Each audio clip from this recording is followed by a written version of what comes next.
bonsoir. Bonsoir. Merci les chants, on va aller un peu vite pour que Dieu vous bénisse. Ok, donc aujourd'hui, en temps normal, on va clôturer notre conférence. Et puis, demain, il y a d'autres journées qui vont se chevaucher, tout ça, en fonction du programme que nous avons. Bon, maintenant, pour aujourd'hui, on va voir des mystères quand même, un peu bizarres. C'est bon? C'est bon? Est-ce que ça va pour tout le monde? Voilà. On va parler de ce que nous appelons l'interférence surnaturelle. L'interférence surnaturelle. L'interférence surnaturelle. Donc là, nous allons toucher le pan de la terre encore. Nous allons toucher le pan de l'homme. Voilà, ce sont les deux pans sur lesquels nous allons nous arrêter. L'interférence surnaturelle. Est-ce qu'on peut dire Amen? Voilà, nous avons quelques textes à lire, mais avant, je veux que tu prennes ta main droite, que tu la poses sur ton cœur et que tu commences à dire au Saint-Esprit, ouvre mon esprit pour que je puisse comprendre la profondeur des mystères ce soir. Dis au Saint-Esprit, ouvre mon esprit pour que je puisse comprendre la profondeur des mystères de ta parole. Élève la voix et commence à prier. Commence à prier. Mets-toi des bons instants, s'il te plaît. Vas-y, mets-toi des bons instants et commence à prier. Tu as quelques minutes de prière. C'est sérieux ce que nous faisons. Alors dis au Saint-Esprit, parle à mon cœur ce soir. Ouvre mon esprit pour que je puisse comprendre la profondeur des mystères. Il y a des mystères dans la parole, des mystères, des mystères. Gloire à Dieu. Saint-Esprit, ouvre mon cœur. Ouvre mon esprit pour que je puisse comprendre la profondeur des mystères de ta parole. Ouvre mon esprit pour que je puisse comprendre la profondeur des mystères de ta parole. Mon esprit pour que je sois illuminé, Seigneur, ce soir, pour que je sois illuminé par ta parole. Au nom de Jésus-Christ de Nazareth, puis pour que nous puissions comprendre la profondeur des mystères de ta parole ce soir, au nom de Nazareth. Ouvre notre esprit pour que nous puissions comprendre la profondeur des paroles au nom de Jésus. Seigneur, nous te faisons confiance. Nous prions ici au nom de Jésus. Amen. Amen. Est-ce que les enfants vont bien? Est-ce que papa, maman vont bien? Est-ce que ça va? Voilà, très bien. Que Dieu nous bénisse. Surnaturel. Heureusement que j'ai prévu un peu plus tôt. Qu'est-ce que nous entendons par interférence? L'interférence, c'est quoi?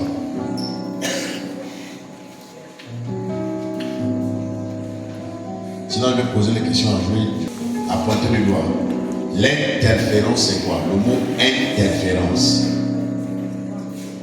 Oui, mon gars. L'interférence, c'est ce qui se trouve entre l'interférence surnaturelle. Bon, on peut parler aussi des ondes. Les ondes, oui, tu commences à dire le bon chemin. C'est quelque chose qui permet d'attirer,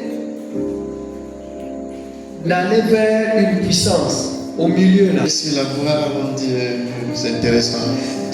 Pardon. Je veux qu'on acclame d'abord pour lui, c'est merveilleux ce qu'il dit. Est-ce que quelqu'un peut l'aider? Il a déjà, en fait, il a presque tout dit. Mais oui, il a quelqu'un ici. C'est par exemple une perturbation d'une puissance, en fait. Une interférence, par exemple, une interférence de réseau ou je sais pas, quelque chose comme ça. Je suis d'accord avec lui. Quelqu'un va ajouter autre chose? Pardon. Interférence, phénomène dans lequel deux vibrations s'annulent en se superposant. Voilà, non, réponds encore ce qui est écrit là. C'est pour pourquoi je disais que le lien était sur la voie. Donc c'est un phénomène dans lequel deux vibrations s'annulent en se superposant. On connaît une interférence, ça dit le réseau peut avoir du mal à saisir ce que l'autre dit. Donc c'est bon, non? Maintenant, quand on parle de l'interférence surnaturelle, c'est-à-dire nous sommes en train de quitter les éléments naturels qui nous perturbent, qui nous empêchent d'avoir un feedback avec le ciel. Je ne sais pas si j'ai bien expliqué.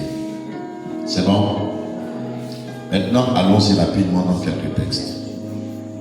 Avant les textes, je prie le Seigneur qu'il t'ouvre l'esprit pour que tu comprennes ce qu'on va dire ce soir.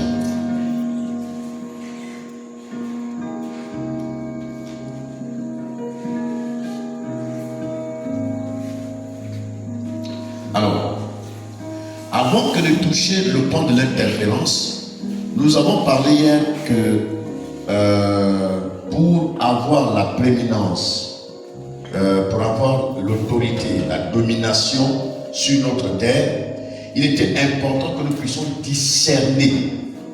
C'est ça, non? Il fallait qu'on discerne la terre sur laquelle nous sommes. Il faut qu'on ait son histoire. C'est ce qu'on s'est dit hier, non? Est-ce qu'on peut dire Amen? Donc je vais m'appesantir. En fait là, jusqu'à ce qu'on va arriver à ce que j'entends par interférence. Dans la Bible, il y a ce qu'on appelle la tribu de Dan, la tribu d'Isaacar, la tribu les descendants de Tel, les descendants de... Parmi tous ces descendants, il y a un homme qu'on appelait Asaph. Asaph, c'est un des fils de Lévi, par qui le Seigneur a fait la grâce que nous tout ce qui est musique, parce qu'il sort d'un homme qu'on appelle Yéduthun. Donc Yéduthun, c'était un grand musicien, c'est même l'ancêtre de tous les musiciens de la Bible. Maintenant, par lui est venu un homme qu'on appelle Asaph. Ils sont tous la descendance d'un homme qu'on appelle Lévi. Donc celui qui avait la responsabilité de diriger la louange dans le temple. C'est bon, vous les suivez? Alors maintenant, la particularité avec la descendance d'Asaph, c'est que c'était une descendance, une génération basée sur la connaissance des saisons. Et ils ne faisaient pas les choses pour faire, ils ne priaient pas pour prier. Et ils discernaient les saisons, un peu comme vous avez la génération d'Isaacar. Ils avaient la connaissance des temps, des saisons, des époques et puis des années. Est-ce qu'on peut dire Amen? Et c'est la même chose avec la descendance d'Asaph. Donc la génération d'Asaph est une génération basée sur la connaissance des saisons. Cette génération connaissait qu'il y a toujours deux saisons dans la vie d'un individu. La saison d'abondance et la saison... Quand on n'est pas dans l'abondance, on est d'accord? Sécheresse. Donc dans la vie de tout être humain, il y a la saison où nous sommes dans l'abondance, il y a la saison où nous sommes dans le manque. Est-ce qu'on peut dire Amen bien? Maintenant, le discernement amène la génération d'Asaph, les hommes et les femmes qui ont un esprit ouvert, à prendre conscience que lorsque les temps commencent, c'est-à-dire que la saison commence à changer. Là, nous sommes au mois de mai et nous savons que bientôt on va quitter la saison de pluie pour rentrer dans la saison sèche. C'est ça, non? Donc, la génération d'Asaph ou la génération d'Isaacar, leur responsabilité, c'est de se préparer. Ils ont ce qu'on appelle la loi de l'anticipation.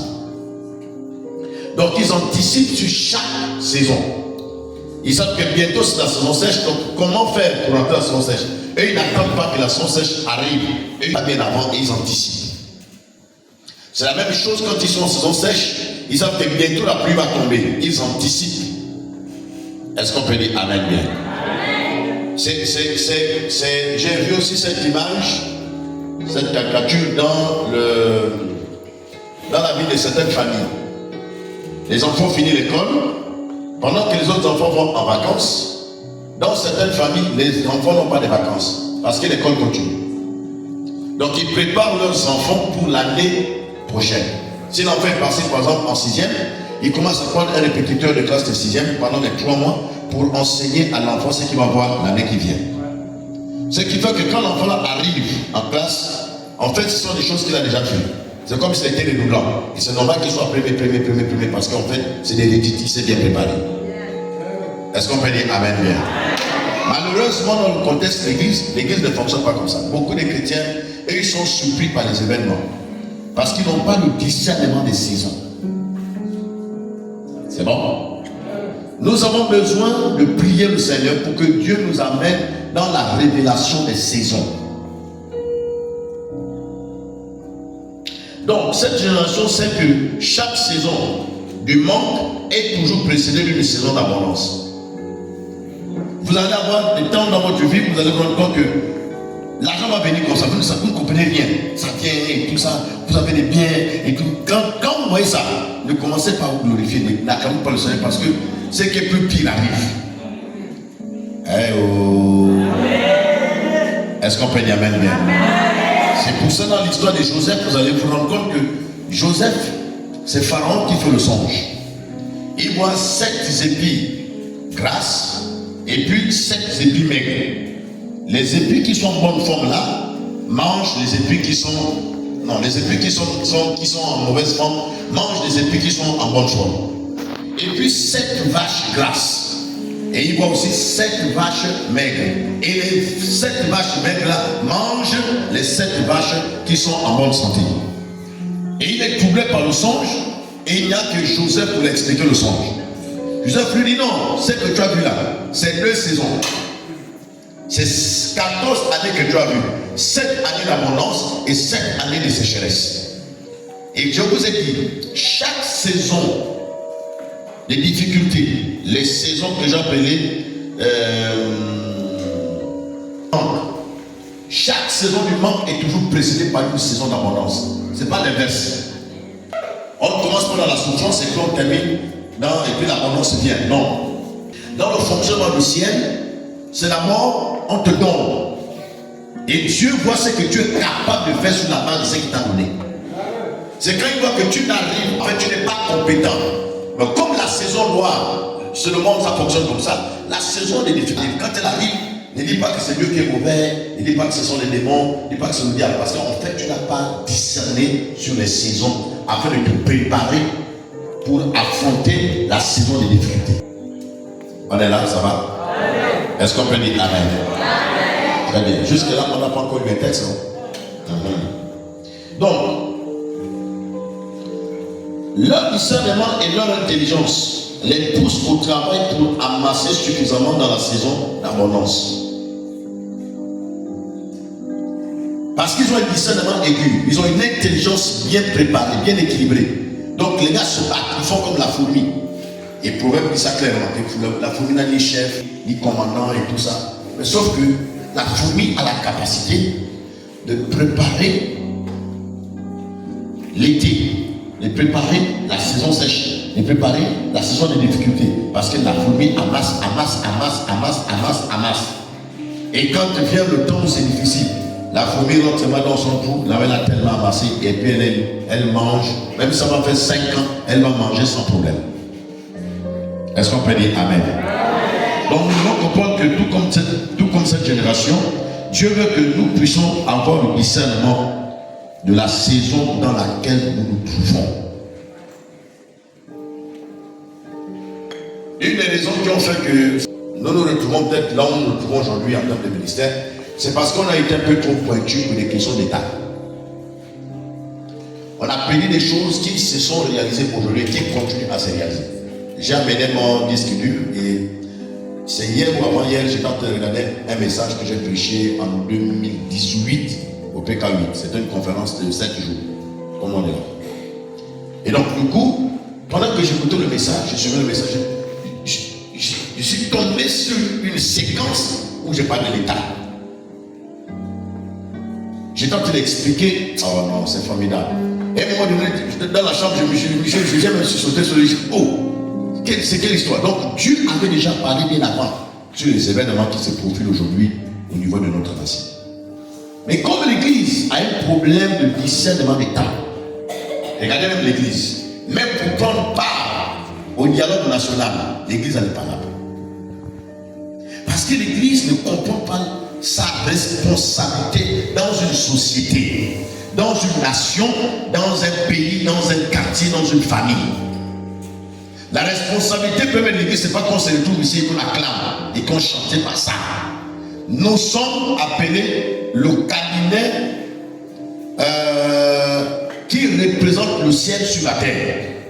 Et notre responsabilité, c'est en fait de faire avancer les choses du royaume sur la terre.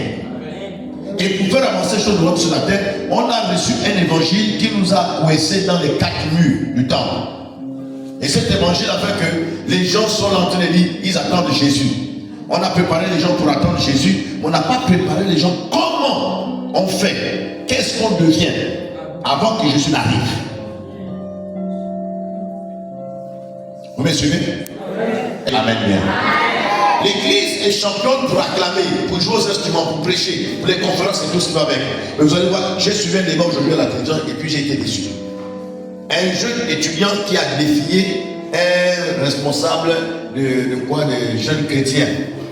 Un fonds de ça passé à TV+. J'étais déçu la façon dont le petit là a ridiculisé le chrétien. C'est-à-dire que nous sommes forts ici, quand on prend le micro ici, on est éloquent, on est fort, on a tous les versets dans la tête. Mais quand on se retrouve dans un domaine séculier, du travail, on est perdu. Parce qu'on n'a pas reçu l'éducation qui nous permet bibliquement de nous aider ou encore de nous étendre, de nous asseoir. On est perdu. La plupart des temps, on dit même alléluia quand on est au bureau, alors que ce n'est pas l'église. C'est pas ça. Vous n'êtes pas le Dieu, vous êtes dans tel oh alléluia. Parce que c'est devenu tel, ça nous a tellement habité que tout ce qui est dans les chaînes, même tout c'est ça. C'est-à-dire partout on passe, alléluia, oh gloire à Dieu, on a fini Jésus. Oh, vraiment, il faut que Dieu nous aide. Est-ce qu'on peut dire amen bien? C'est que Dieu attend, c'est une génération des hommes et des femmes qui soient capables de représenter valablement les valeurs du royaume dans où nous sommes. Même s'il y a un prix à payer, il faut payer le prix. Est-ce qu'on peut dire amen bien? Amen. Ok, maintenant allons-y. Je lis quelques expressions, ça va être intéressant. Genèse chapitre 2, verset 8. Vous lisez. Genèse chapitre 2, verset 8. Là, j'étais d'abord en train d'attirer votre attention et puis vous rappeler votre première responsabilité sur la terre. Genèse chapitre 2, verset 8. Oui, stand up, please be seated. Stand up. Yeah. Ok. Puis l'Éternel Dieu planta un jardin en Éden. Oui, puis l'Éternel planta un jardin en Éden. Du côté de l'Orient. Du côté de l'Orient. Et il y mit l'homme qu'il avait formé. Continue. L'Éternel Dieu fit pousser du sol des arbres de toute espèce, agréables à voir et bons à manger. Arrête-toi. On n'a pas eu le texte. On a le texte à lire, non? Genèse chapitre 2, verset 8 là. D'abord on a commencé à lire à partir du verset 2 ou 1 jusqu'à. On dit il forma un jardin et il plaça l'homme qu'il avait formé. Je commence là. C'est bon? L'homme en question, c'est quoi son nom? Hein? Adam. Souvent on dit Adam, mais c'est pas bien dit, c'est Adam parce que c'est lui. C'est bon? Maintenant, le mot Adam, là, Adam, c'est issu du mot Adama. Ça veut dire terre. Ça veut dire poussière. Est-ce qu'on peut dire amen bien? Amen. Donc, dans le récit de Genèse, l'homme est créé. Bon, là, je vais sortir des expressions qui vont vous choquer. Mais en fait, Adam, en question, il le crée à base de la poussière. Mais quand il crée l'homme, il le crée androgyne. Vous savez ce que ça veut dire? Androgyne, ça veut dire un homme qui est à la fois un homme mâle et une femelle. Bon, il ne faut pas que je scandalise votre foi. Vous allez qu'on va parler des mystères là. C'est-à-dire que quand il crée Adam, il a créé Adam, en même temps il est homme au sens masculin et puis en même temps il est femme au sens féminin. C'est ce qui donne en hébreu le mot Ish, qui veut dire mâle, et Isha, qui veut dire femelle. C'est la raison pour laquelle la Bible dit l'homme quittera son père et sa mère, il s'attachera à sa femme, et les deux deviendront une seule et même chair, comme à la création. Attendez, c'est pas encore bien matin. Je reviens encore. Ça veut dire que quand Dieu crée l'homme, il me crée moi. À l'intérieur de moi, il y avait ma femme. Hein? Ça montre que scientifiquement, c'est prouvé que les côtes de l'homme du côté gauche là sont impaires par rapport au côté droit. D'accord? Donc c'est la côte qui a été prise. En fait, si en Adam, il n'y en avait pas la femme, Dieu devait fabriquer, il devait créer une autre femme à partir de la terre encore. Mais il n'a pas eu besoin de créer un autre être à partir de la terre parce qu'il avait déjà créé le modèle parfait. Les deux en un. Bon, ça c'est des enseignements, souvent quand je les donne, les gens sont un peu... c'est un peu chaud. Mais c'est sérieux en fait. C'est-à-dire que Dieu, en réalité, quand il crée l'homme, il le crée en origine. Il est homme et il est femme. Et le jour où l'homme commence à manifester le besoin d'avoir une femme dans sa vie, qu'est-ce que Dieu fait? Dieu le met dans le coma, c'est pas ça? Et Dieu sort la femme qui était en lui. Là, c'est bon maintenant. C'est rentré, non? Très bien. Jusque-là, il n'y a pas de débat. Est-ce qu'on peut dire Amen?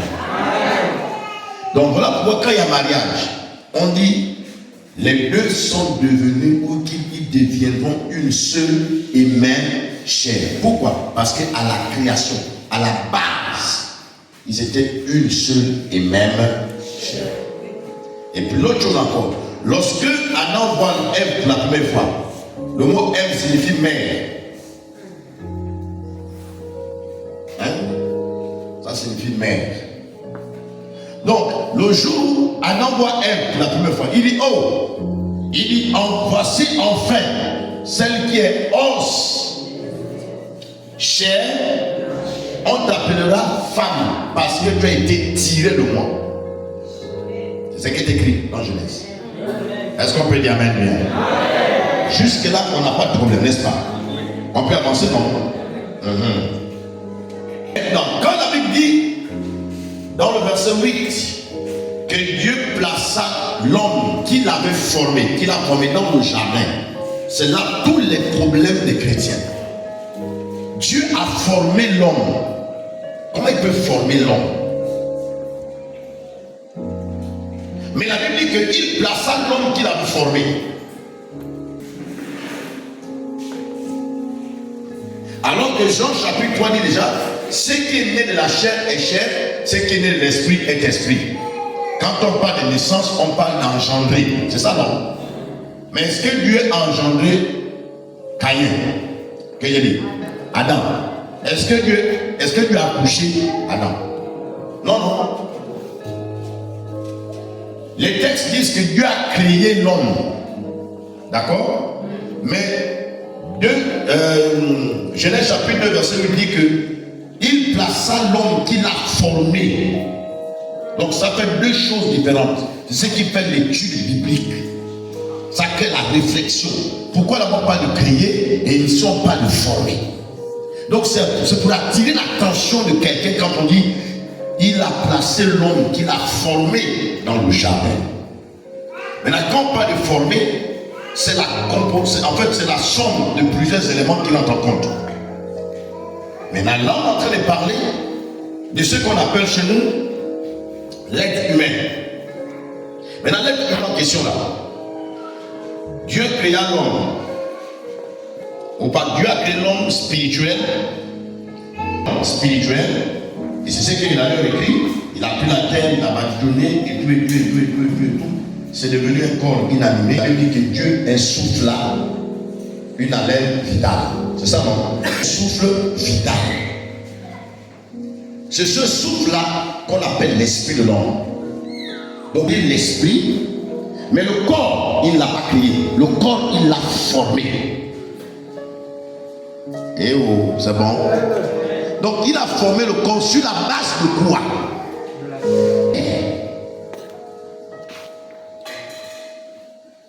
Donc il forme l'homme sur la base de la terre. Mais l'homme en question qu'il forme, ce n'est pas celui qui est du domaine spirituel. Voilà pourquoi, quand on regarde le texte, il y a ce qu'on appelle l'homme spirituel, ce qu'on appelle l'homme physique.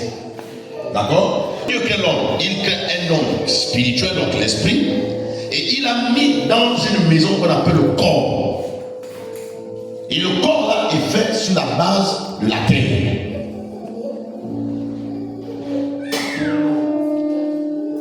Maintenant, je suis allé faire quelques recherches et puis j'ai trouvé un mot en grec et puis en hébreu. Le mot c'est humus, qui signifie terre. Et c'est à partir de ce mot-là qu'on a le mot humain ou humanisme. Hein?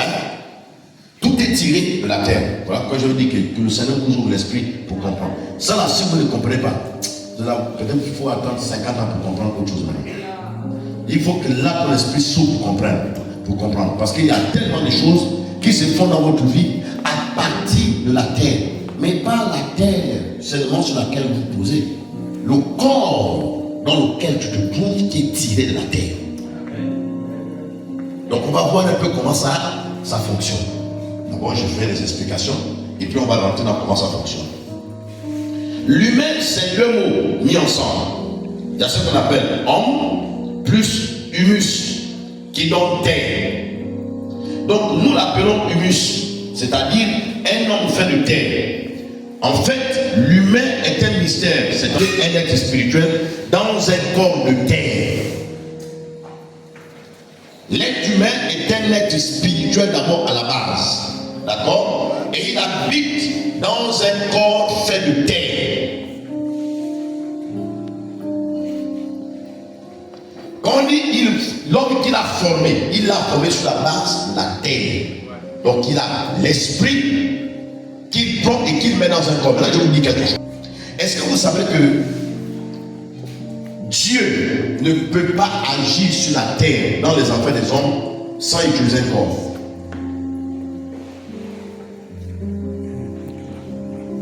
Est-ce que vous savez que c'est illégal? C'est la raison pour laquelle nous chassons les démons. Parce que les démons n'ont pas le droit de vivre dans un corps. C'est illégal. Un esprit n'a pas le droit d'avoir un corps, sauf l'esprit de l'homme. Les animaux n'ont pas des esprits, ils ont des âmes. Un animal a une âme, il n'a pas d'esprit. Donc dans toute la création, le seul qui a le droit d'être dans un corps, c'est l'homme.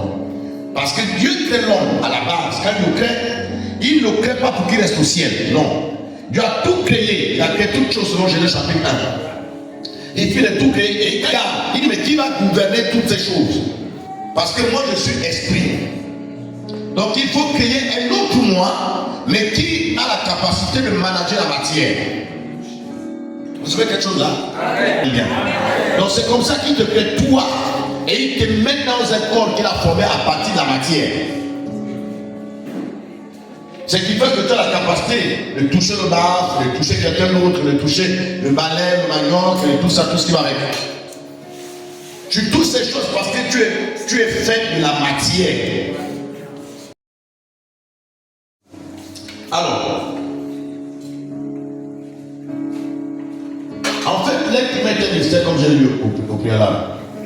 C'est un être spirituel dans un corps de terre. Cela veut dire qu'un être humain est une intégration du spirituel et du physique. C'est bon? Là, vous avez saisi quelque chose?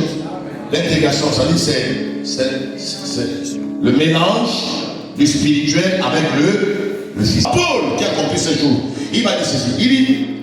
Il dit l'esprit a des désirs contraires à ceux de la chair. La chair, c'est la matière. Vous êtes d'accord avec moi, non? D'accord? Il dit ils sont opposés. Là, il parle, c'est pas l'esprit du Saint-Esprit, non. C'est l'esprit, toi, l'homme. Donc, l'esprit de l'homme. Souvent, je n'aime pas quand on dit mon esprit. Non, c'est pas ton esprit. C'est pas quelqu'un d'autre qui parle de son esprit. C'est toi, l'esprit, dans le corps. Parce que quand tu dis mon esprit, là c'est quelqu'un d'autre. On dit je traite durement mon corps. Ça veut dire c'est lui l'esprit qui traite durement son corps. Vous me suivez là? C'est bon, ça va? Il trouve l'esprit. On va avancer un peu plus loin. Il dit en fait, le chanteur dit qu'un être humain est une intégration du spirituel et du physique. Vous êtes un esprit. Et le mot esprit en hébreu c'est ruach. Donc vous êtes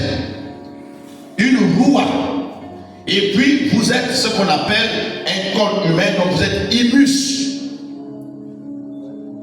Donc, toutes les fois que vous avez compris le fonctionnement de la roua, donc vous, l'esprit, et puis le fonctionnement de humus, la maison dans laquelle vous êtes, vous devenez champion.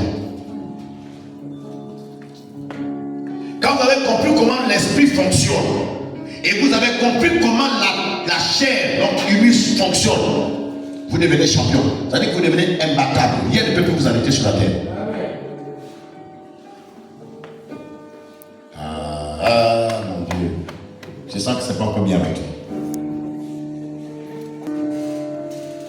Quelqu'un dit non, l'homme est composé d'un esprit, d'une âme et d'un corps. C'est ce que j'ai entendu, non? Voilà pourquoi Paul dit que tout votre être, l'esprit, l'âme et le corps soient trouvés irréprochables lors de l'avènement de notre Seigneur Jésus-Christ. Il dit l'esprit, l'âme et le corps. Parce que quand Dieu crée l'être humain, il fait en sorte que les trois composantes soient dans le même endroit. Et c'est ce qui donne la trinité humaine. Donc l'esprit, l'âme et le corps. Comme nous avons notre trinité biblique, le Père, le Fils et le Saint-Esprit. Pourquoi tout gouverne? Je vais vous choquer un peu. Quand vous allez mourir, quand vous irez au ciel, ou peut-être vous serez enlevé, gloire à Dieu, vous n'allez jamais trouver trois trônes. Un trône du Fils, un trône du Père, un trône du Saint-Esprit. Ça n'existe pas. Il n'y a qu'un seul trône. Là, c'est une chose. Deuxièmement, vous ne trouverez pas le Fils, le Saint-Esprit et le Père.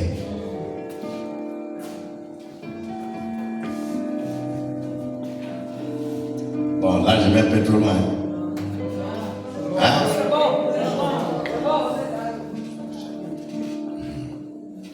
Je vais revenir dans l'enseignement. D'abord, c'est un peu trop fort pour moi. Maintenant, l'autre chose, c'est quoi? C'est que toutes les fois, lorsque Dieu se révèle à un être humain, quand Dieu se révèle à quelqu'un, Dieu ne se révèle pas à Imus. Parce que Dieu n'est pas Imus, Dieu est Roua. Vous comprenez? Donc quand Dieu parle à quelqu'un, il ne se révèle pas à ton corps, à ta maison. Je vous pose une question. Quand vous allez rendre visite à quelqu'un, vous arrivez chez lui, vous cognez. La maison devait dire, aïe, tu me fais mal. Hein, c'est pas ça. Quand tu cognes, qui répond? C'est la maison ou celui qui est dans la maison? Quand vous allez rendre visite à quelqu'un, c'est à la maison, tu rends visite ou pas celui qui habite dans la maison? C'est ça que je dis. Vous êtes celui qui est dans la maison, roi. Et la maison, c'est Imus. Donc quand Dieu parle à quelqu'un, il ne parle pas à Imus. Il parle à celui qui est dans la maison qu'on appelle le roi. Là, c'est bon, ça rentre? Est-ce qu'on peut dire amen bien? Maintenant, écoutez, voici comment ça fonctionne. Dans le monde spirituel, pour ceux qui pratiquent l'occultisme, les sorciers, les magiciens, les musiciens, les francs-maçons et tout ce qui va avec là, beaucoup d'entre eux qui ont connu des lois, lorsqu'ils veulent te toucher, en fait, ce n'est pas Imus dont il a envie d'avoir affaire, c'est à la loi qu'il veut attaquer. Donc maintenant, pour t'anéantir et pour te ralentir, puisque tu es dans le corps, il va commencer à fragiliser Imus pour ta tête. Et c'est bon là, ça commence à rentrer. Est-ce qu'on peut dire amen bien? C'est pour ça le jour où, comment il s'appelle? Job a eu les palabres. Ce jour-là, l'Éternel s'est retrouvé avec Satan. Quelque part là-bas, ils se sont retrouvés au conseil céleste. Donc l'Éternel était dans son conseil avec ses fils spirituels et tous ses enfants, comme c'est écrit. Et puis la Bible dit que Satan va aussi se présenter devant la face de l'Éternel. Et l'Éternel pose la question à Satan, d'où viens-tu? Il dit, Ojo, je quitte la terre, je vais me balader un peu au Gabon, au Congo, aux États-Unis. Là, je marque une pause là. Il dit, quand vous chassez les démons, et puis il y a un démon qui dit, c'est moi Satan, c'est moi Lucifer, c'est moi Satan. Et vous êtes là. Et vous chassez les démons, vous dites, oh, la personne est comme habitée par le diable lui-même. C'est des bêtises. Satan ne peut jamais entrer dans le corps de l'être humain. Vous faites quoi? il a déjà un tiers des anges qui sont des démons, qui sèment la terreur sur toute la planète. Donc il ne va pas perdre son temps pour rentrer dans un corps. Là, c'est un peu choquant. Réalité. Hein? Mais puis si c'est contre un Dieu, c'est juste qu'il ne peut pas être dans tous les corps à la fois, non. Parce que notre Dieu, il est omniprésent. Mais je le sens dans mon cœur, tu le sens dans ton cœur. Nous sentons tout autour de nous. Dieu est bon. Ne savez pas. Dieu n'est pas mort. Il est vivant. Oh. Dieu n'est pas mort. Il est vivant. Oh. Dieu n'est pas mort. Je le sens tout autour de moi. Je le sens dans mon cœur, dans mon cerveau, dans mes doigts, partout. Je le sens dans tout mon être. Et ce que je ressens là, quelqu'un peut recevoir la même chose aux États-Unis. Je ne sais pas où, dans n'importe quel pays. Donc Dieu est omniprésent. Satan ne peut pas être omniprésent. Parce que c'est une créature. Il peut faire ses voyages, mais il ne peut pas être en même temps. Il est ici dans cette salle, en même temps il a l'âge de vivre, en même temps il a quand c'est dit, c'est que la Bible a moi, on peut le savoir, c'est fini. Donc les gens tellement accordé de l'importance à un élément de ce genre-là, et puis du coup, et on est là, oh le diable par-ci, oh le diable par-là, oh les démons par-ci, même les pauvres cafards qui sont naturels sont devenus des démons.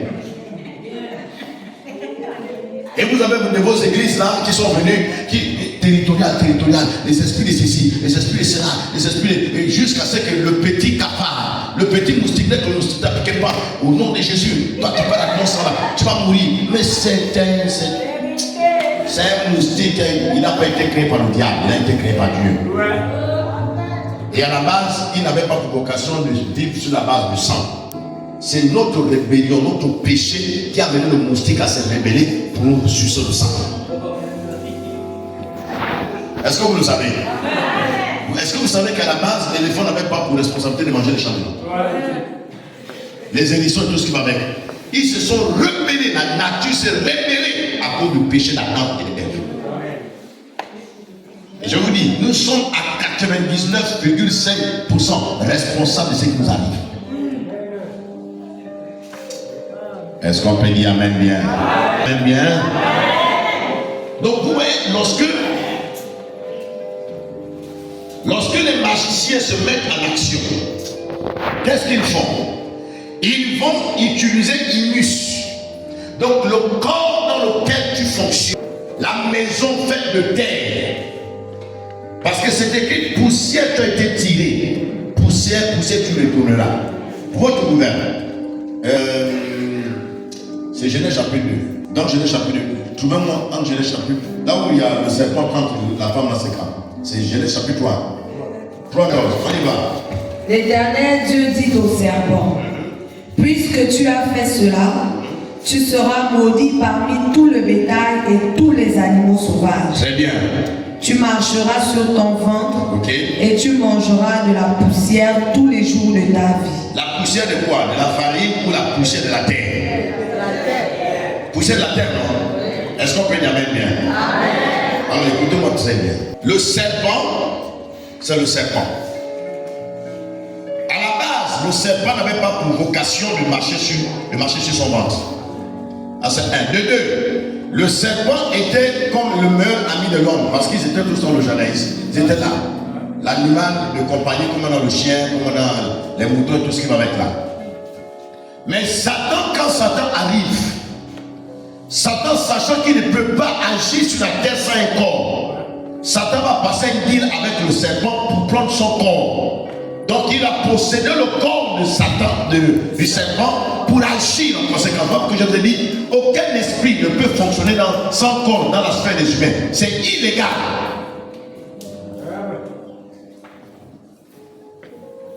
Non, je vous parle, c'est celui. Même Jésus-Christ, il aurait pu venir en esprit. Et Dieu seul sait que c'est illégal. Donc il a permis que Jésus vienne et qu'il rentre dans un corps pour pouvoir opérer dans les choses qui concernent les hommes. Est-ce qu'on peut dire Amen bien? C'est bon pour tout le monde? Maintenant, lorsque Dieu lui a au serpent. En fait, il ne s'adresse qu'au serpent le serpent de la création. Il s'adresse maintenant à Satan. Il dit désormais tu mangeras la poussière de la terre, puisque tu t'es attaqué à Humus. Donc je ferai de Humus ta nourriture. À quel niveau? Toutes les fois que quelqu'un n'est pas né de nouveau, toutes les fois que quelqu'un n'est pas dans les voies de Dieu, son corps devient une nourriture pour le diable.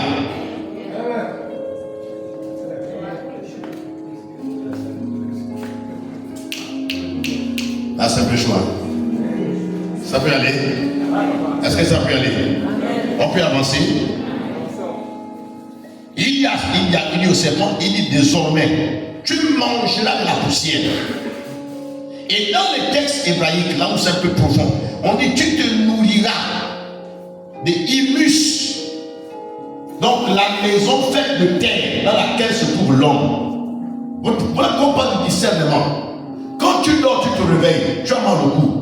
Un torticolis normal ne peut pas durer 2 jours, 3 jours, 4 jours. Et tu es même discerné.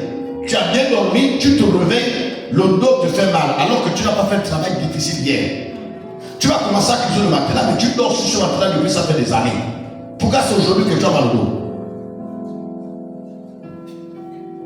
Donc si tu n'as pas de discernement comme la descendance d'Azar ou d'Isaacar, tu vas négliger ça. Tu vas commencer à dire venez me faire le massage avec le Saint Bernard et tout.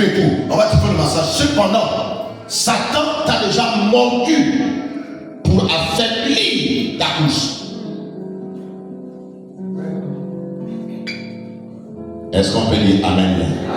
Donc quand vous avez le pouvoir, donc le discernement, la compréhension de comment fonctionne Humus. Regardez. Humus, vous voyez là, donc le corps dans lequel vous êtes. J'ai dit que l'homme le plus complexe de la terre, toute la création, l'être le plus complexe, c'est l'homme que Dieu a créé. Il est d'une complexité compliquée, difficile à parfois définir. Même la science n'a pas encore fini de faire des découvertes sur le corps humain. Hein? Alors, maintenant, j'ai besoin de quelqu'un. Très bien.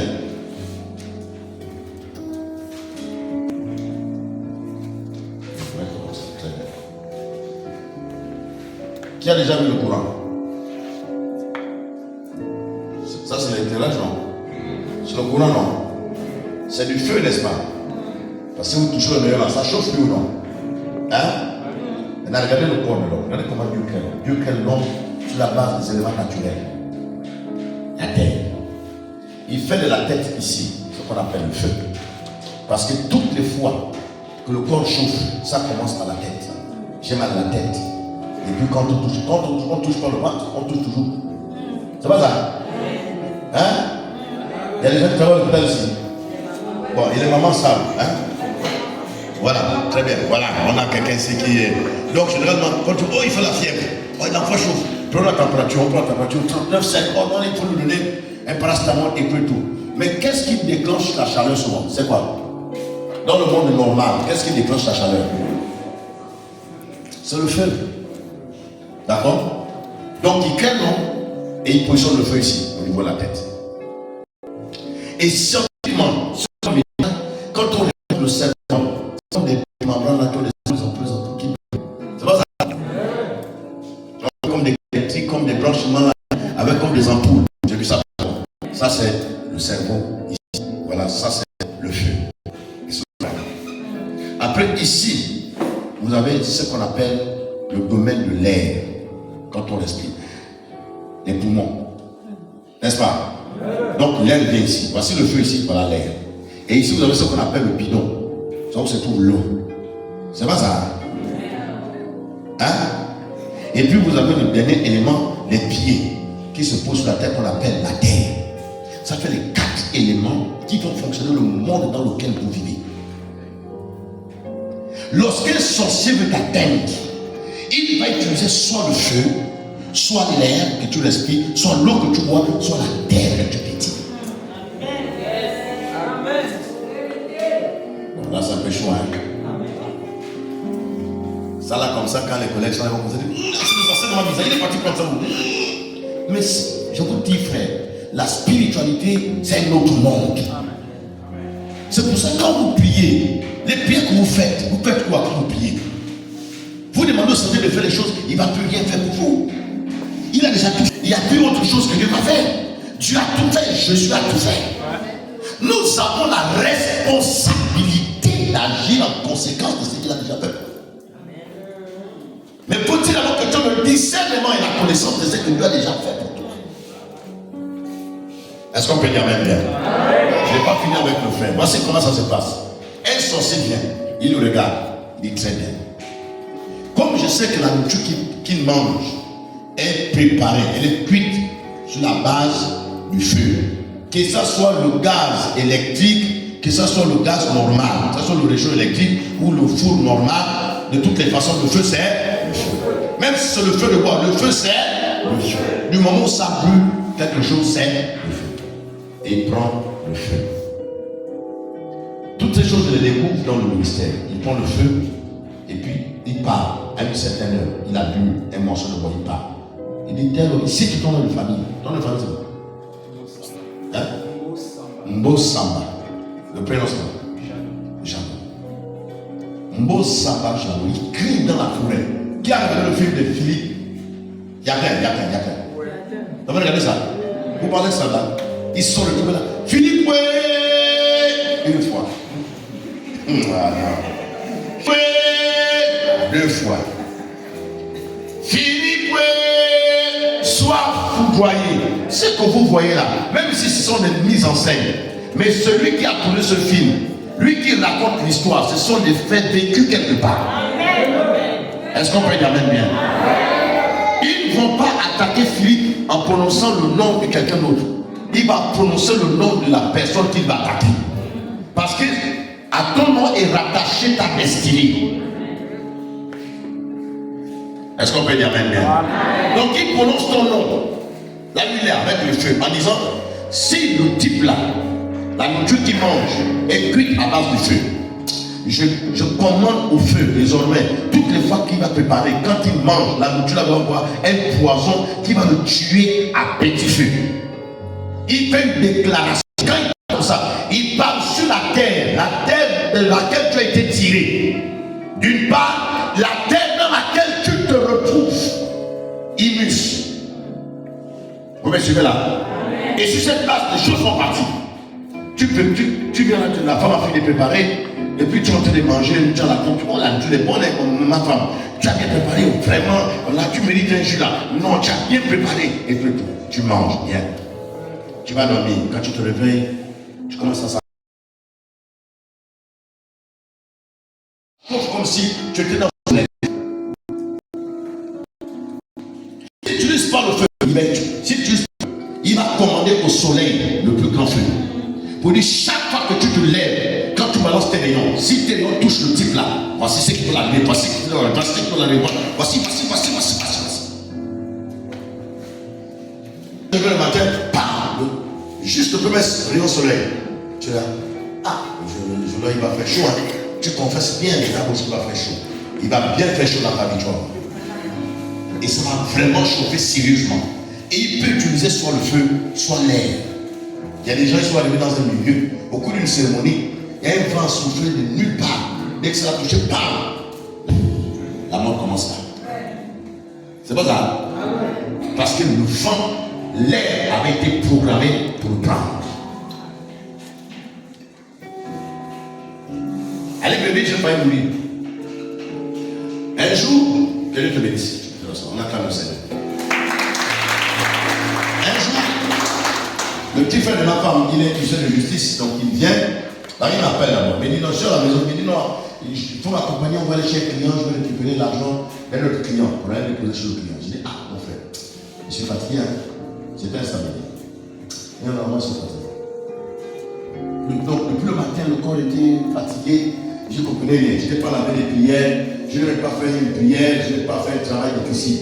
Mais seulement, Immus annonçait les couleurs qu'aujourd'hui la Dieu soit pas. Et je n'ai pas obéi à mon corps.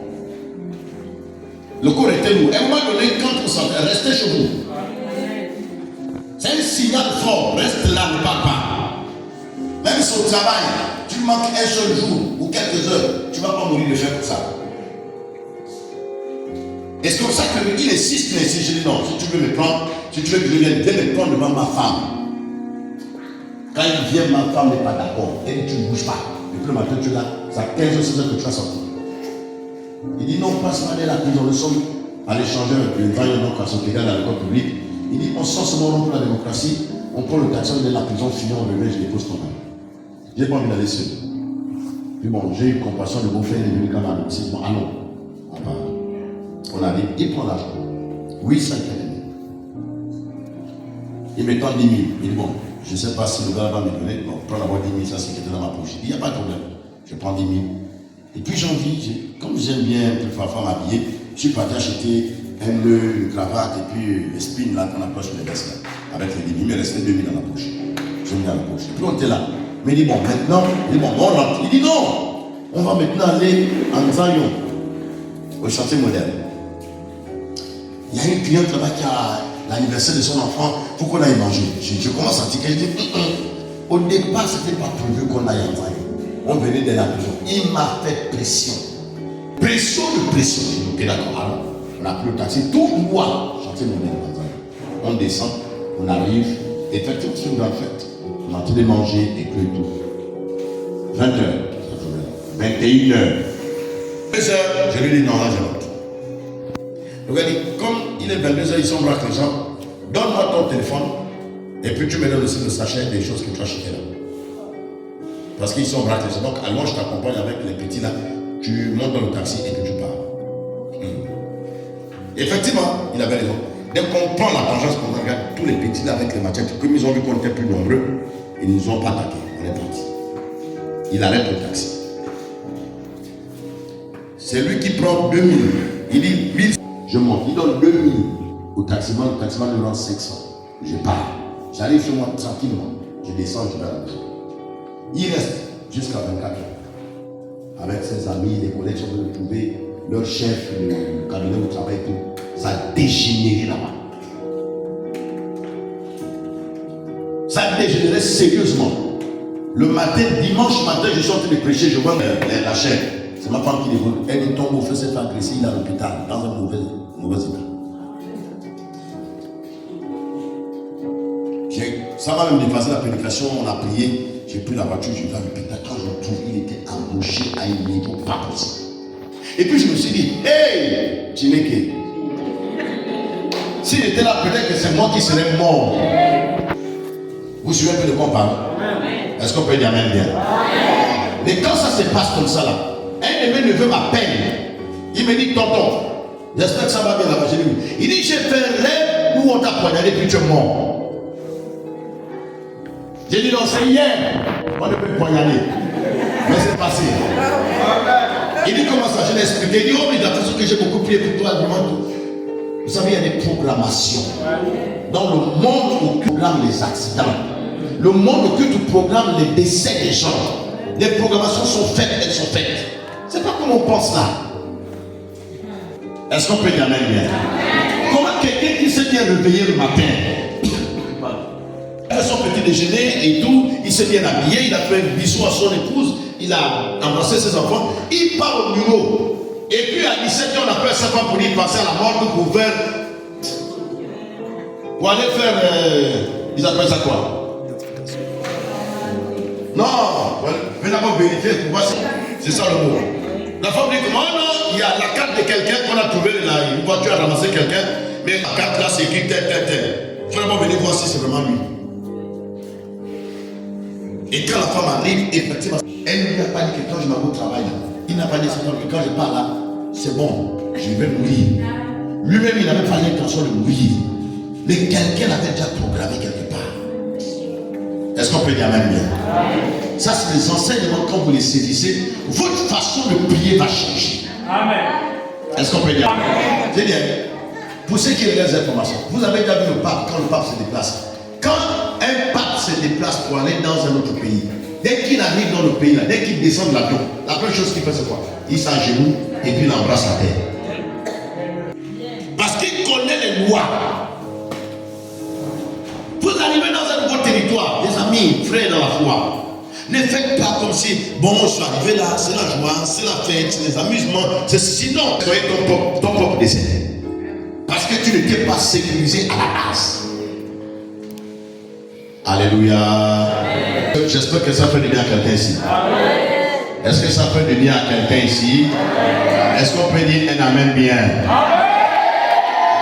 C'est bon? Donc tu as le temps de prier. Tu as le temps de commander. Regardez un texte. Voilà ce que je veux dire. Dieu ne va plus rien faire pour nous. Il dit, je suis un père d'enfant. Je demande mon enfant. L'enfant évolue. Je lui donne la vie. Je l'ai mis. Je l'ai lavé. Je l'ai parfumé. Je lui donne l'éducation. Je l'ai nourri. Il est devenu mature. Il travaille. Il s'est marié. Qu'est-ce que je vais encore faire pour lui? Donc je pose la question. Je vais encore faire quoi pour lui? J'ai déjà tout fait. Dans la logique, dans ma vie, c'est lui qui me rend la base. C'est pas ça. Attendez, Dieu a déjà tout fait. Il a tout. Jésus qui est sur la croix, il a dit, tout est accompli. Il dit, tout est accompli. Donc il n'y a plus quelque chose d'extraordinaire qui sera fait. Parce qu'il a tout fait. Il a déjà posé sa signature. La seule signature qui reste, c'est la tienne. C'est comme ce qu'on appelle un coffre-fort. Vous avez ce qu'on appelle le coffre-fort. À l'église, j'avais un coffre à l'église. Pour ouvrir le coffre là, il fallait 3 clés. Donc j'avais une clé. Le premier trésorier avait une clé. Et le vice-président du conseil avait une clé. 3 clés. Donc personne ne peut avoir accès au coffre si nous 3 noirs ne pouvons pas réunir. Donc personne ne peut voler. Tu vas voler comment? Est-ce que vous suivez? Donc, là, pour nous, là, avec Jésus, c'est 2 clés. Lui, sa clé est déjà posée dans ta tournée. Il faut que toi aussi tu viennes mettre ta clé et que tu tournes pour récupérer ce qui t'appartient. Lui, il a déjà fait sa part. La seule part qui reste, c'est la tienne. Est-ce qu'on peut dire amen bien? C'est bon? Il y a un texte sur lequel, quand on parle du pouvoir, regardez.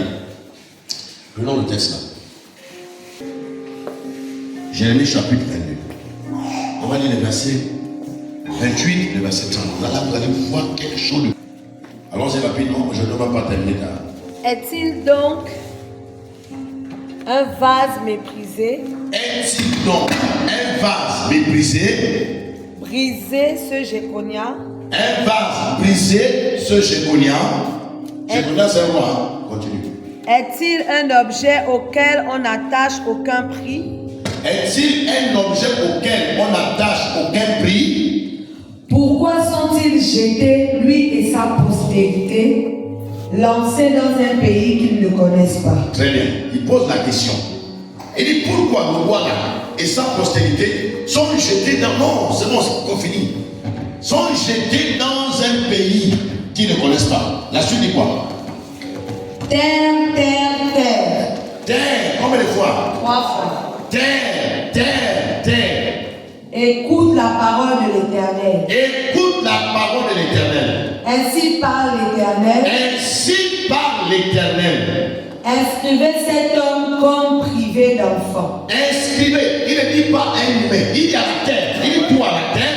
Inscrit dans les annales de la terre que le type là, c'est comme s'il n'a pas d'enfant. Continue. Comme un homme dont les jours ne seront pas prospères. C'est-à-dire qu'il est maudit. Ouais. Donc Dieu dit à la terre, tu vas écrire que le type là, il n'a pas d'enfant. Et puis le gars là, aussi longtemps qu'il est sur la terre, c'est un maudit. Et à la suite. Car nul de ses descendants ne réussira à s'asseoir sur le trône de David et à régner sur Juda. Est-ce qu'on peut dire amen? Nul de ses enfants, car aucun de ses descendants n'aura la capacité de réussir, pire encore de s'asseoir sur le trône de David. Donc Dieu prend un décret, il ne parle pas à David. Mesdames et messieurs, Dieu ne parle pas à quelqu'un d'autre, il parle à la terre. Il dit à la terre, il faut écrire. Moi l'Éternel, j'ai décidé que le type là, sa descendance de lui, ils sont des maudits. Maintenant, si vous lisez la vie, l'histoire de Jéconia, il a mal fini sa vie, et lui et tous ses enfants. Parce que partout il posait ses pieds, Imus réagissait contre lui. Quelqu'un me donne un bon amen là. Amen. Est-ce qu'on peut dire amen? On ne peut pas savoir comment la terre peut être programmée contre ton mariage. La terre peut être programmée contre ta santé. La terre peut être programmée contre ton avenir, contre tes projets, contre tes enfants. La terre peut être programmée. Mais il y a des possibilités pour que toi et moi, nous puissions voir la prééminence sur la terre. Est-ce qu'on peut dire amen? Genèse chapitre 1, verset 28. Non, 26 d'abord. 26, 27, 28. Les trois versets. Nous sommes en train de voir ici. Ce qu'on voit là, ce sont des enseignements qu'on donne normalement aux leaders d'église. Aux gens qui sont appelés à être des pasteurs dans le temps. Les gens qui sont appelés à être des responsables. Vous avez la classe. D'avoir ça ici gratuitement, vous n'avez même pas payé 25. Puis Dieu dit, faisons l'homme à notre image, faisons l'homme à notre image, selon notre ressemblance, et qu'il domine sur les poissons de la mer, ça commence là, sur les oiseaux. Là, sur les poissons, c'est sur les oiseaux du ciel, sur les poissons de la mer, sur le bétail. Sur le bétail. Le bétail c'est quoi? Non, le bétail c'est quoi? Les animaux domestiques. C'est bon? Ensuite, sur toute la terre. Sur toute la terre. Donc, qui domine la terre? La terre. La terre. La terre. C'est-à-dire que dès le commencement, Dieu t'a donné la responsabilité d'avoir l'autorité, la domination sur la terre. Amen. Donc, aucun démon, aucun sorcier ne peut commander la terre contre toi. Et c'est pas normal. Si les magiciens, les sorciers commandent la terre contre toi, et ceux qui donnent comme orientation, ça ta terre, c'est parce que tu es ignorant de ce que tu es. Et la Bible dit dans Galates chapitre 4, verset, Galates chapitre 4, je crois, oui, premier verset, que aussi longtemps que l'héritier demeure un enfant, il ne différencie en rien d'un esclave. Amen. Comment nous pouvons être des héritiers, mais des enfants? Vous avez un enfant de 1 an, vous pouvez le donner. Même 10 000, il faut le donner pour même 1000 francs. Un enfant de 1 an, donnez-lui 1000 francs pour aller faire les courses. Il va déchirer ça. Parce qu'il ne connaît pas l'importance de ce que vous le donnez. Et beaucoup de gens dans l'église sont comme ça. Des enfants dans les choses de Dieu, et ils occupent des responsabilités dans l'église. Et donc, du coup, ça nous dit la machine. Et l'autre va peut-être bien ici. Sous notre cieux. Oh mon Dieu. Moi, les gens, ils sont là. Il est professeur de l'université. Mais les choses de Dieu, il ne les connaît pas. Et mais celui quand même qui est ancien, c'est lui qui est diacre. Et donc du coup, tout le temps c'est chez lui qu'on parle. Comment t'as le vie? Oh, l'enfant s'est brûlé. Oh, il a fait un accident. Et puis j'ai des enfants qui disent non, le type il y a un problème chez lui quand même. Je lui ai dit viens dans moi à la maison, il est venu. Oh, passons voir le bureau, je lui ai dit non, chez moi à la maison. Il est venu, je lui ai dit, toi là, ta fondation c'est pas là, tu acceptes c'est où? C'est là où je découvre que le gars là, le jour où il est venu à l'église, comme il travaille au budget, il a un bon poste là-bas, il a l'argent. Le pasteur qui était avant moi, ayant su que le type n'a pas budget, 2 jours plus tard, il a positionné au conseil. Heureusement que Djombo, mon nom ne marche pas comme ça. On établit les gens qui ont l'esprit de Dieu, c'est ça. Dites amen. C'est ça, non? Très bien. Qui domine sur toute la terre? La suite dit quoi? Les reptiles qui rampent sur la terre.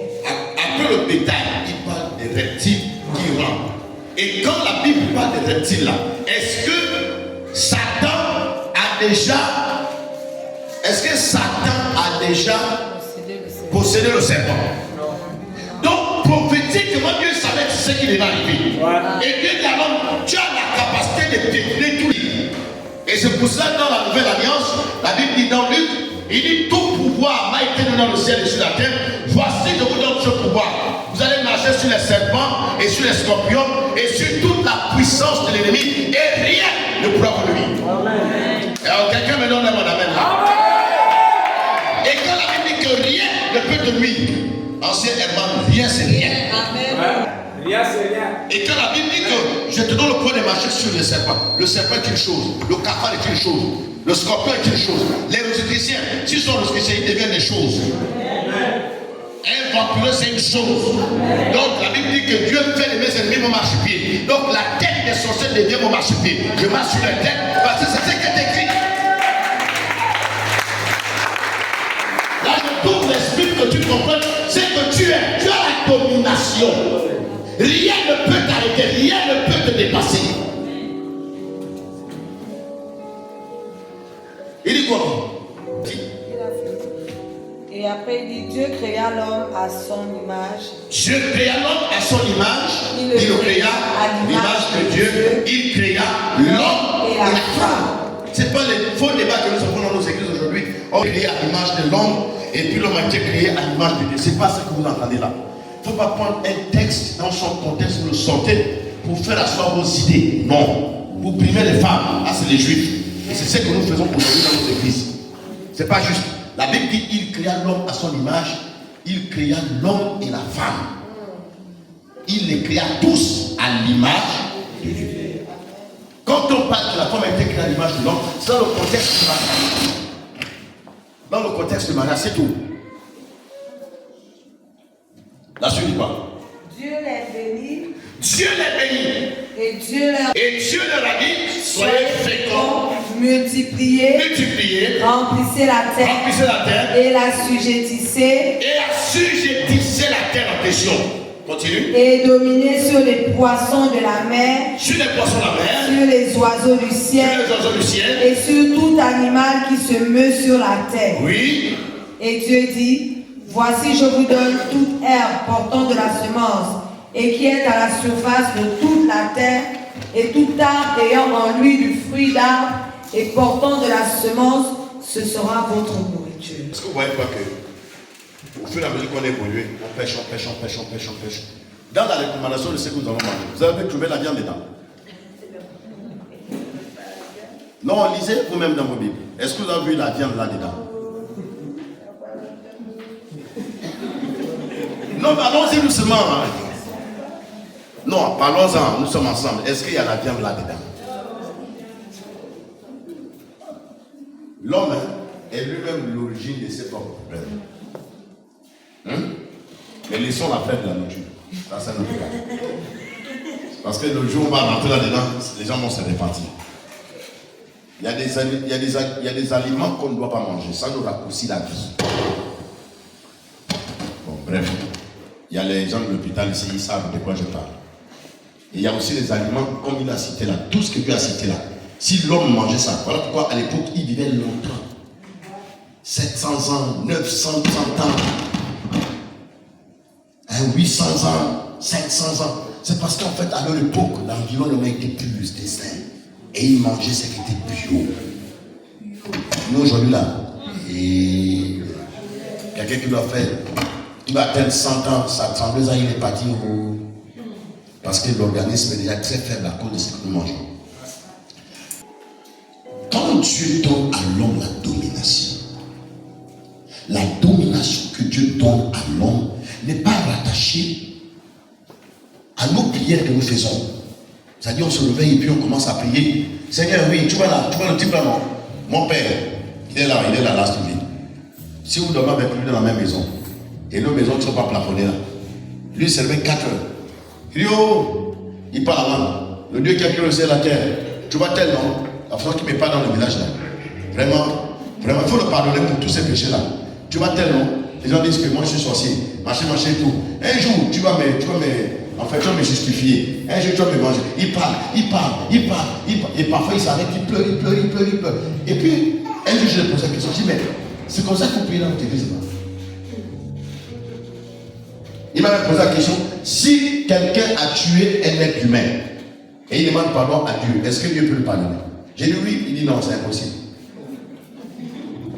Parce que eux, dans leur monde, dans leur église là-bas, quand tu as tué, tu es bon pour l'enfer.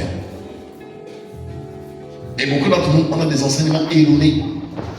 Et même quand on parle de la prière, nous faisons comment on prie? On prie comment? Même quand on dit prions là, on prie comment? On vous donne un canevas pour dire quand vous allez prier, voilà ce qu'il faut faire, voici ce qu'il faut dire. Non, on ne fait pas ce qu'on a donné comme orientation. On fait le contraire. Pendant qu'on a dit, commence à parler à la terre. Tu dis, oh Seigneur, oh, il laisse le Seigneur tranquille. On t'a dit de parler à ta terre. C'est pas ça? On peut dire Amen bien. Là, on te dit, bon, maintenant il faut attaquer les sorciers. Envoie le feu sur tous les sorciers d'état d'esprit. Seigneur, tu vois tous les sorciers là, non? Qu'est-ce que le Seigneur vient faire là? On t'a dit d'envoyer le feu. Tu as les armes et tu utilises tes armes pour les attaquer. Maintenant, le Seigneur vient faire quoi là-dedans? Il t'a seulement dit, tu ne te bats pas pour la victoire parce que tu as déjà la victoire. Mais tu vas quand même faire semblant de te battre. Sinon on va dire non, c'est la combine que j'ai fait. Bats-toi. Mais personne ne pourra jamais te tuer. Bats-toi seulement. Est-ce qu'on peut dire Amen bien? C'est la suite d'abord. Bats-toi seulement. Un point. Il faut qu'on évolue, qu'on aille à un autre niveau. Le dernier texte que je vais vous donner, c'est le texte sur lequel moi je m'appuie chaque fois quand je fais des prières de commandement. C'est-à-dire que je me place au commandement de mon existence et de ma vie. Et puis je prends à témoin le ciel, la terre, Dieu, le diable, les anges et puis les démons. J'ai dit moi, terre. Aussi vrai que j'ai connu Dieu sur la terre vivant. Aussi vrai que c'est écrit dans la Bible. Ça. Comme Romains sort que j'utilise, mais c'est pas bien ça que je veux dire.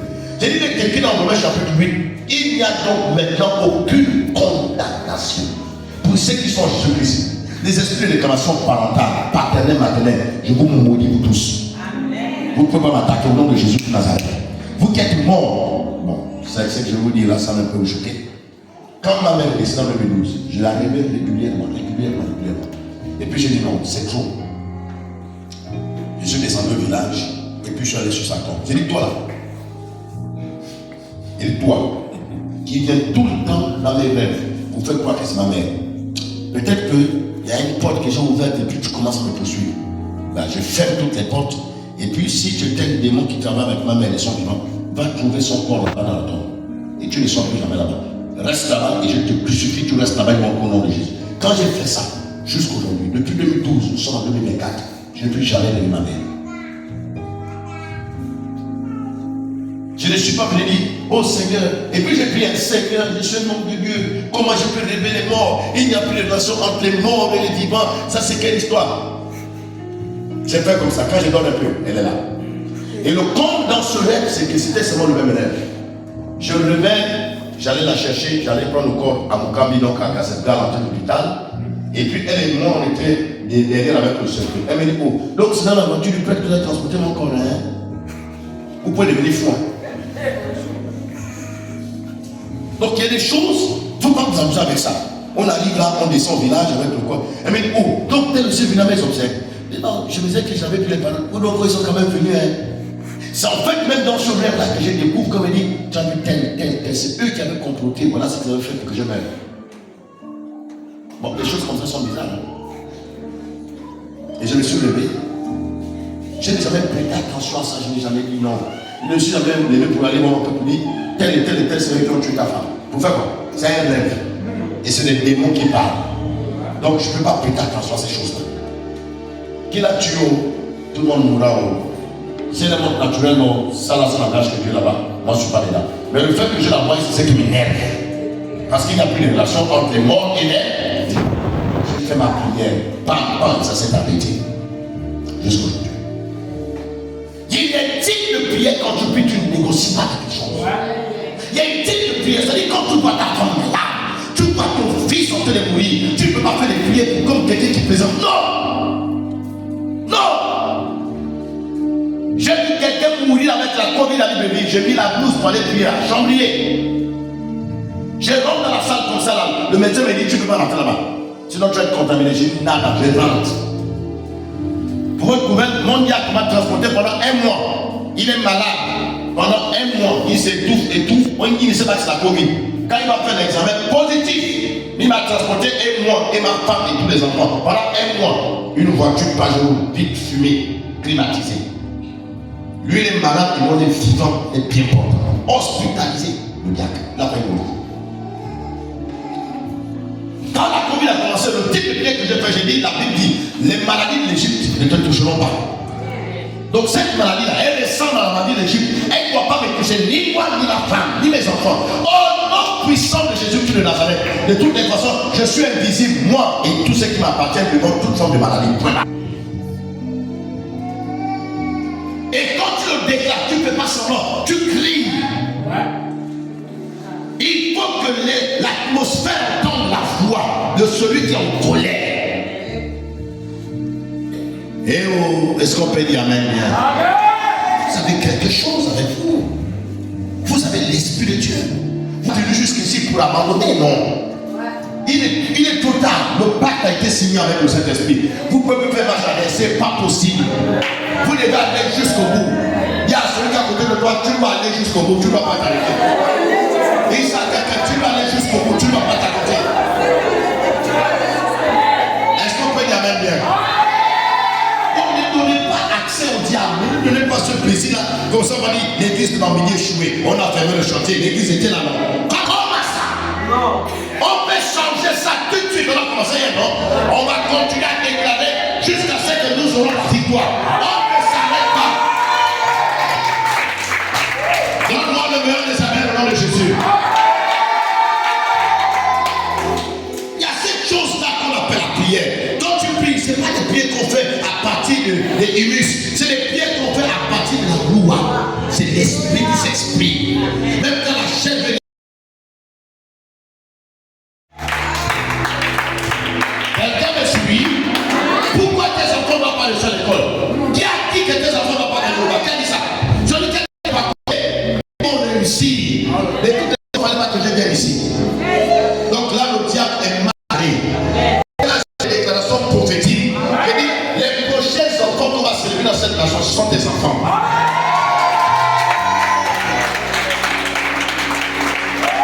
Est-ce qu'on peut dire bien? Les prochains dont on citera au gouvernement, dont on citera comme ministre, dont on citera comme président de la République, il faut que ça soit ton fils ou ta fille. Nous ne sommes pas nés pour accompagner les autres.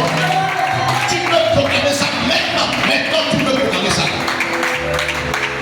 Est-ce que vous me suivez là?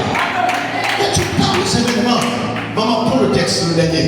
Ésaïe chapitre 44, le verset 26. J'ai dit, l'église n'a pas pièce sur ce texte. Ésaïe chapitre 44, verset 26. Ésaïe.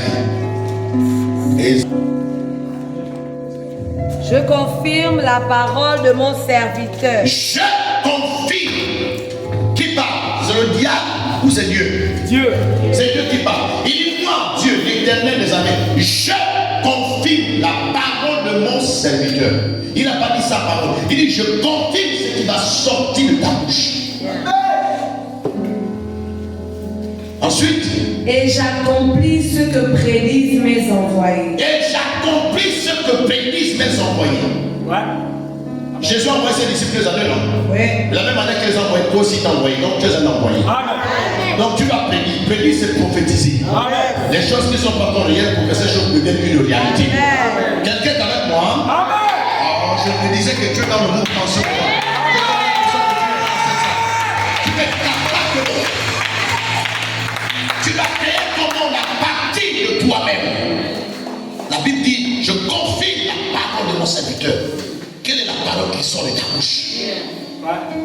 Face aux situations que tu traverses, quelle est la parole que tu prononces pour que la terre exécute les ordres que tu donnes? Quelle est la parole que tu prononces sur tes enfants, que tu prononces sur ton couple, sur ta famille? Quelle est la parole que tu prononces sur tes affaires? Il y a une parole quand tu la prononces, tu es convaincu. Tu es certain. Ma petite, ne marie pas, je dis laissez-moi savoir me marier. L'argent où je dis c'est là, dans mes téléphones, Airtel Money. Tout l'argent là-dedans est dedans. J'avais 0 franc, même pas 1 franc. Et je suis resté convaincu. J'ai dit, de la même manière qu'en 2012, j'ai pris une rampe de papier, un papier, et j'ai écrit dessus 6 millions pour le mariage. J'ai dit, c'était un chèque à blanc. Donc j'ai dit, au moment opportun, je vais aller toucher. J'ai fouillé le papier, la fouille, je l'ai trouvé. J'ai dit, maintenant le mariage c'est dans un mois, j'ai besoin de l'argent là. Je cherche comme ça, l'argent ne vient pas. J'ai sorti le matin, j'ai le papier là dans la bouche. Je touche la bouche. Parfois il fait sortir, j'ai dit 6 millions. Il dit, Seigneur, c'est le moment, 6 millions. C'est comme la folie. Hein. Je parle. Je viens ici, et une semaine avant le mariage, Toutes les réunions qu'on fait. L'argent, je dis c'est là. Moi, on va compter, je dis, vous ne me faites pas confiance sur le pasteur quand même. Il n'y avait rien. Et nous sommes arrivés à Plantou. Le pasteur surintendant m'a gagné à l'époque. En 2016, il m'a dit, où est l'argent? J'ai dit, c'est dans les intermonnaies. Il dit, va faire sortir, on va compter. J'ai dit, non, je n'ai pas le temps, il faut que j'aille d'abord. J'ai une rencontre avec les parents et tout. Le gars dit, l'affaire là n'est pas claire. Il sort du bureau, il nous abandonne. Il avait bien vu, il n'y avait pas d'argent. Vous comprenez, non? Je sors du bureau. Ça chauffe. Je me positionne au plein air. Le jour où j'ai le mariage coutumier, je m'atouffe de cheveux comme vous la voyez. Si vous voyez les photos du mariage, je ne me suis même pas coiffé. C'était de façon. Parce que je n'avais pas eu le temps. Je suis comme ça au plein air. Et je vois Papa Moulengi, Jean-Marie, qui est le trésorier régional.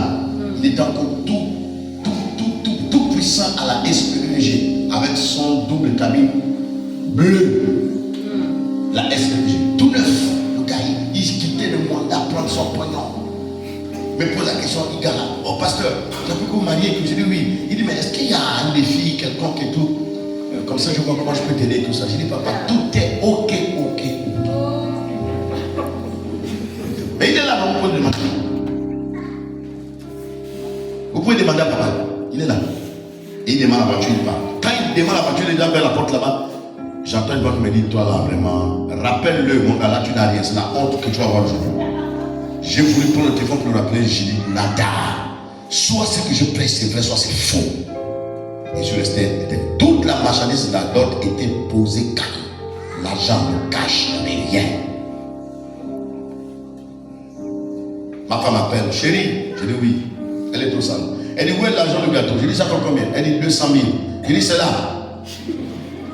Elle dit, donc j'envoie tel pasteur parce que c'est son ancien qui va faire le gâteau. Je dis, il n'y a pas de problème. Je suis au plein air. Avant que le pasteur n'arrive me trouve au plein air, le téléphone sonne, peine, il reçoit un intermonnaie de 350 000. Je rentre ce matin, intermonnaie, l'agence d'Intel, je fais sortir 200 000. Dès que je sors, voilà le pasteur qui descend dans le pain. Je dis, non, là, je n'ai pas. À partir de là, vous avez reçu un intermonnaie de 50 000 francs, de 100 000, de 200 000, de 300 000, de 200 000, 42 numéros de téléphone. Et souvent quand je parle de ça, c'est comme ça s'est passé hier. Donc j'ai dit, avec Dieu là, c'est le pacte, c'est signé, point barre. J'ai vu ce que l'œil de l'homme n'a jamais vu. J'ai vu ce que l'oreille de l'homme n'a jamais entendu. J'ai expérimenté des choses, mais c'est encore rien. Il faut que j'aille encore plus loin. Est-ce qu'on peut dire amen bien? Je sors l'argent, je suis dans le sac pour moi. C'est le même petit frère de ma femme là, qui était venu au mariage. C'est lui qui a pris le sac. Et il dit, l'argent est dedans, je dis, c'est dedans. Il dit, il y en a combien? Je dis, je ne sais pas. Je n'ai pas compté, mais tout l'argent est là. Il dit, il faut qu'on aille quelque part pour compter. Je dis, ah, c'est une perte de temps. Allons au mariage. On arrive à Mibaka et tout, tout le monde est là et tout. Oh, il faut donner telle somme d'argent pour les barrières. Il fait sortir donc. Il met dans l'enveloppe. Il faut donner telle somme d'argent. On a donné combien? 2 millions, 1,5 million le jour, et puis 500 000 francs la nuit. Faites sortir, on compte 1,5 million, on compte 500 000, on donne. Le gars vous dit, il y a encore l'argent. On a fini le mariage. Coup juillet, on a fait l'état civil le lendemain. On a tout fini jusqu'à la soirée. Tout. C'est qu'on finit le mariage. On prend la voiture parce qu'on était répartis en voiture. On prend la voiture pour répartir à Libreville avec ma femme. On arrive à Libreville et on fait maintenant l'estimation des dépenses. Quand on fait les totaux de dépenses, ça fait 6 500 000. Les 500 000 que moi-même j'ai cotisé, que j'ai soldé la salle du CDI. Donc c'est la seule somme que j'avais. Donc dès que j'étais arrivé à Libreville, je suis parti considérer la salle.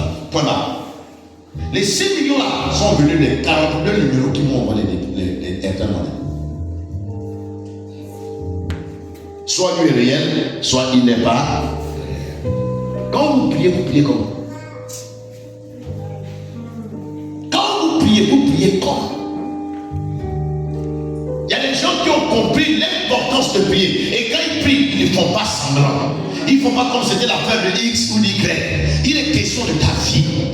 Sois un peu sérieux avec ta propre vie. Et quand tu prends du temps dans la prière, tu sais ce que tu veux avec Dieu. Tu es un guerrier, tu te bats à la prière. Bats-toi jusqu'à ce que tu sois couronné général. Est-ce qu'on peut dire amen bien? 6 étoiles, 2 étoiles, combien, je ne sais pas combien, mais là. Et puis quand tu passes, spirituellement, physiquement, quand tu passes, dans le monde spirituel, les démons se mettent à regarder vous parce qu'ils savent que tu es un général.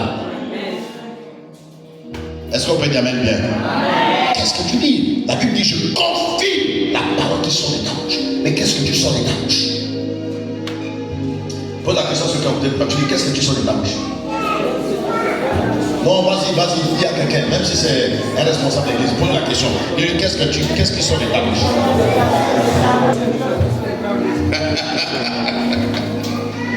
Qu'est-ce que nous disons, frère?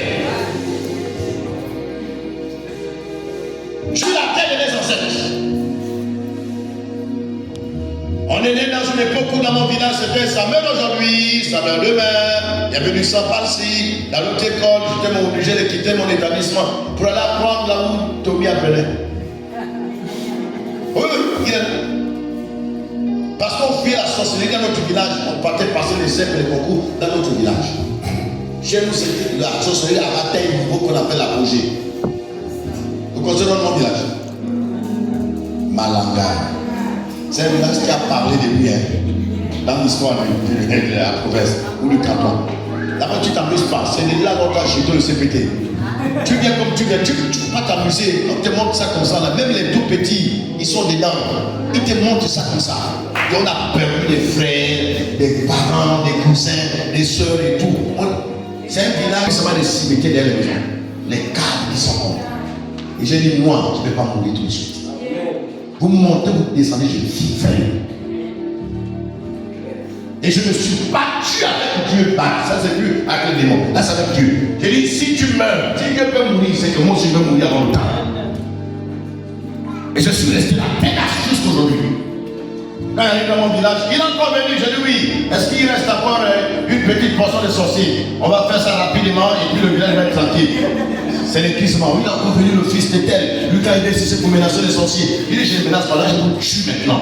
Vous devez libérer la vie pour laisser place à la nouvelle génération. On veut reconstruire le village. Avec vous là, ça va pas marcher. On doit vous tuer d'abord. Quand les gens pensent que c'est sérieux, la Bible dit, tu ne laisseras pas la sorcière vivre au milieu de toi.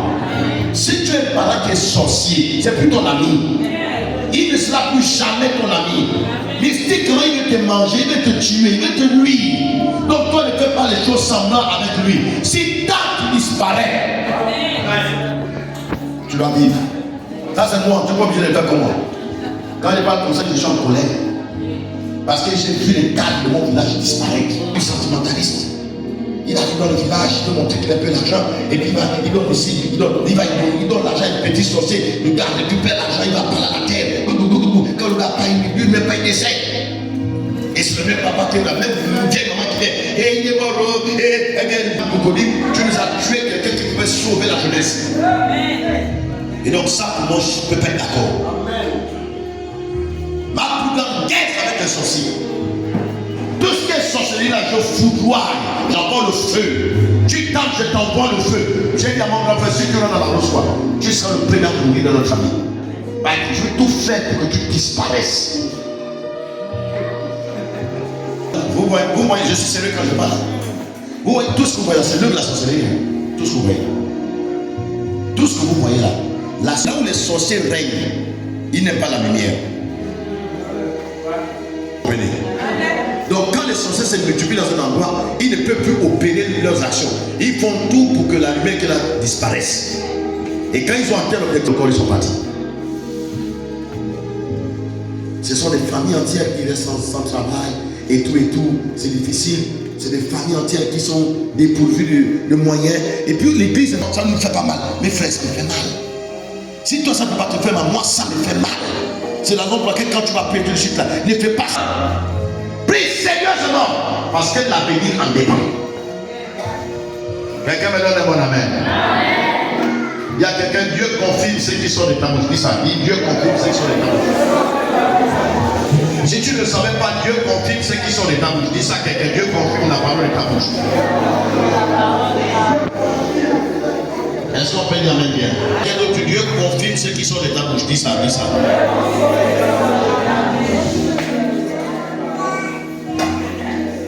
Je parlais d'un dernier texte. On va finir avec celui-ci. Verset même obéi. Et Job, quand il était dans cette parole, il lui a dit, bon, comme tu es là, je vais quand même te donner une clé. Si tu l'as saisi, tu vas te relever.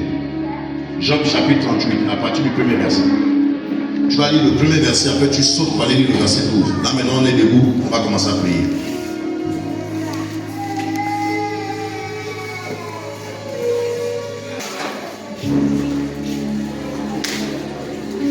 Dans mon esprit, dit le Seigneur, ce n'est pas par force, ni la puissance, mais par mon esprit, dit le Seigneur. Ce n'est pas par la force. Attendez. L'Éternel répondit à Job du milieu de la tempête. L'Éternel répondit à Job du milieu de la tempête Et dit, Qui est celui qui obscurcit mes desseins? qui est celui-ci qui veut obscurcir mes desseins par des discours sans intelligence? C'est ça? c'est ça. D'accord? Il dit, qui veut changer mes choses? Donc, quelqu'un qui parle n'importe comment, alors que je suis sur le point de faire quelque chose, au lieu qu'il parle dans le pan dans lequel moi je suis en train de développer mes choses, lui il parle autrement. Donc il veut gaspiller mes desseins.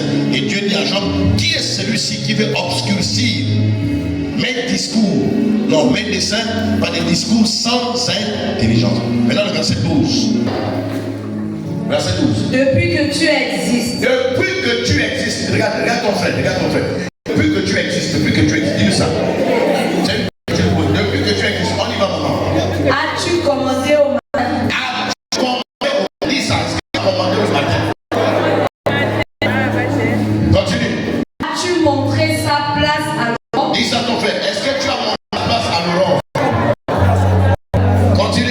Pour qu'elle saisisse les extrémités de la terre Pour qu'elle saisisse les extrémités de la terre. Continue. et que les méchants en soient secoués. Et ouais, donc les méchants sont secoués sur la base des commandes. Quels sont les décrets que tu prends pour que les méchants soient secoués? Si jusqu'aujourd'hui ils tombent dans la clim, c'est parce que tu n'as pas secoué. Ainsi ils marchent sur des sols, je ne sais pas trop, par non, c'est parce que tu n'as rien dit. Quand tu vas commencer à parler, le fondement de la sorcellerie dans ta famille, ça va bouger aujourd'hui là. Là où il y a l'autel, la rose ou la sorcellerie dans ta famille, l'autel va se briser en des morceaux irréparables. Quelqu'un me donne mon amen là. Ce n'est pas par la force, ni la puissance, mais par mon esprit, dit le Seigneur. Ce n'est pas par la force, ni la puissance,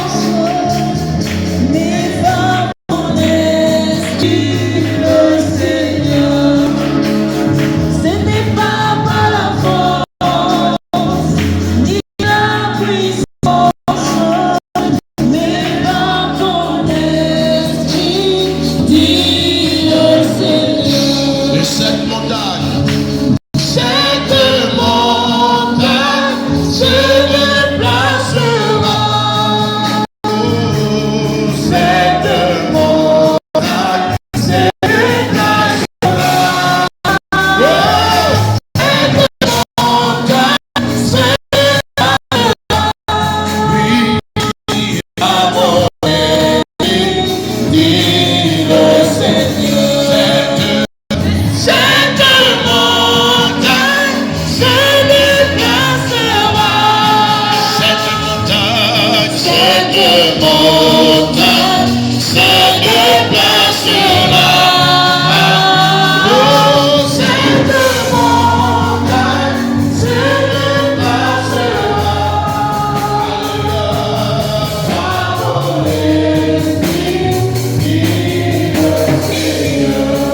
Alors tu vas prier pendant 5 minutes sans t'arrêter. 5 minutes. Tu as le temps que je semble insurmontable. Et si ce qui te semble insurmontable, tu vas déclarer le changement de situation. Si c'est la maladie, tu vas parler de la maladie. Si c'est la pauvreté, tu vas parler de la pauvreté. Un manque de croissance spirituelle, tu vas chose. Élève ta voix, élève ta voix, élève ta